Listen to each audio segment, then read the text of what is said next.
Hello everyone, मैं हूं CMSS पानी। आज हम डिस्कस करेंगे GSTR 3B में जो नया टेबल आया है 3.1.1, उसमें जो हम डिटेल्स देते हैं उसको हम GSTR 1 में कैसे दिखाएंगे। मैं एक सेपरेट वीडियो बनाया है, ये GSTR 3B का जो नया टेबल आया है 3.1.1, उसमें मुझे कुछ कमेंट आया, आप ये GSTR 1 में हम कैसे दिखाएंगे वो बारे में डिस्कस कीजिए। और अगर कोई भी registered person e commerce operator through में अगर सप्लाई करता है तो क्या सबको 3.1.1 को अपडेट करना पड़ेगा, तो वो बारे में आज हम डिस्कस करेंगे। इलेक्ट्रॉनिक्स कॉमर्स ऑपरेटर या ई कॉमर्स ऑपरेटर कौन होता है?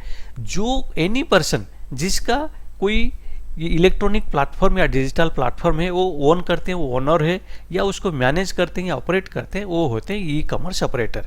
अगर कोई registered person e commerce operator through में सप्लाई करते हैं 4 सर्विसेज जो डिफाइन किया गया, बताया गया under section 9 subsection 5 of CGST act, वो केस में ई कॉमर्स ऑपरेटर को GST भरना पड़ेगा, रजिस्टर्ड पर्सन को GST देना नहीं है।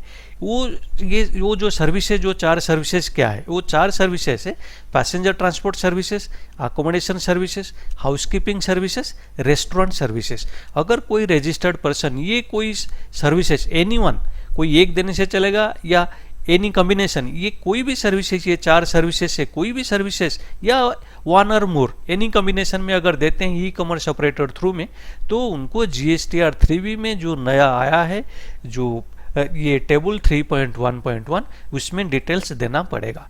अगर कोई registered person e commerce operator through में तो सप्लाई कर रहे हैं लेकिन ये सर्विसेज नहीं दे रहे हैं ई कॉमर्स ऑपरेटर थ्रू में, तो वो केस में 3.1.1 वो टेबल उनके लिए एप्लीकेबल नहीं होगा। तो जो ये services, any one of the services, at least कोई एक सर्विसेज इसमें से दे रहे हैं, वो रजिस्टर्ड पर्सन के लिए वो टेबल 3.1.1 एप्लीकेबल है, नहीं तो एप्लीकेबल नहीं है। लेकिन ई कॉमर्स ऑपरेटर थ्रू में अगर ये कोई भी सर्विसेज सप्लाई हो रहा है तो वो केस में ई कॉमर्स ऑपरेटर को GSTR 3B में जो नया टेबल आया है उसमें डिटेल्स देना पड़ेगा। GSTR 3B में ई कॉमर्स ऑपरेटर को डिटेल टेबल 3.1.1 ये रोमन 1 में देना है और रजिस्टर्ड पर्सन को 3.1.1 रोमन 2 में देना है। अभी ये जो डिटेल्स देना है रजिस्टर्ड पर्सन को ओनली टैक्सेबल अमाउंट का देना है, उसका ऊपर टैक्स नहीं लगेगा, तो टैक्स का डिटेल्स नहीं देना है। अगर हम ये देखेंगे, ये जो 3.1.1 ये डिफाइन ऐसे ही है, ये ऐसा ही है, ये जो मैं अभी आपको दिखा रहा हूँ, तो ये 3.1.1 आई, ये जो रोमन 1 में ये ई कॉमर्स ऑपरेटर देना है, उनको टैक्सेबल वैल्यू देना है, टोटल टैक्सेबल वैल्यू प्लस कितना टैक्स लगता है उसका डिटेल्स देना है। लेकिन रजिस्टर्ड पर्सन को ओनली टैक्सेबल वैल्यू देना है, कोई टैक्स का डिटेल्स नहीं देना है, क्योंकि वो टैक्स उसमें पेमेंट नहीं करना है, वो ई कॉमर्स ऑपरेटर पेमेंट करेंगे। अभी हम देखेंगे तो अगर हमारा ये रजिस्टर्ड पर्सन कैसे दिखाएंगे, वो GSTR 1 में। GSTR 1 में रजिस्टर्ड पर्सन कहाँ पे दिखाना है? टेबल 8A और 8B में उनको दिखाना है। अभी हम GSTR 1 में जाके देखते हैं 8A 8B में क्या है। आप टेबल 8 देखिए, GSTR 1 का है, नील रेटेड, एग्जम्प्टेड और नॉन GST आउटवर्ड सप्लाईज। तो रजिस्टर्ड पर्सन को कहाँ पे दिखाना है? 8A and 8B। 8A में क्या है? Inter state supply to registered person, 8B में intra state supply to registered person.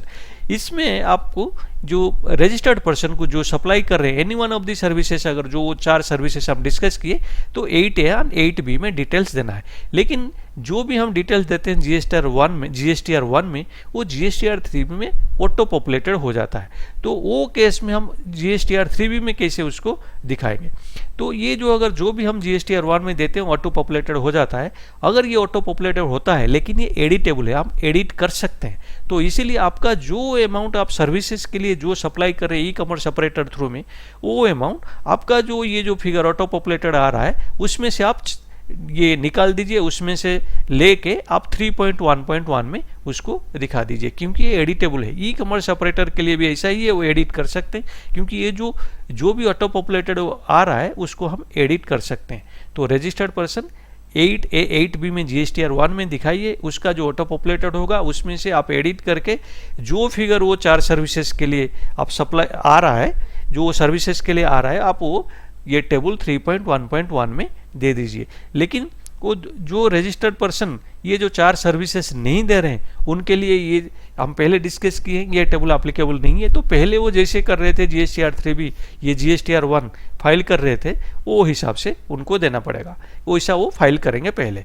और ई कॉमर्स ऑपरेटर के लिए अगर उनका प्लेटफॉर्म थ्रू में ये वो सर्विसेज सप्लाई हो रहा है उनको भी 3.1.1 टेबल में डिटेल देना पड़ेगा। तो अगर मेरा वीडियो आपको पसंद आए तो वीडियो को लाइक कीजिए, शेयर कीजिए और मेरा चैनल को सब्सक्राइब कीजिए। Thank you.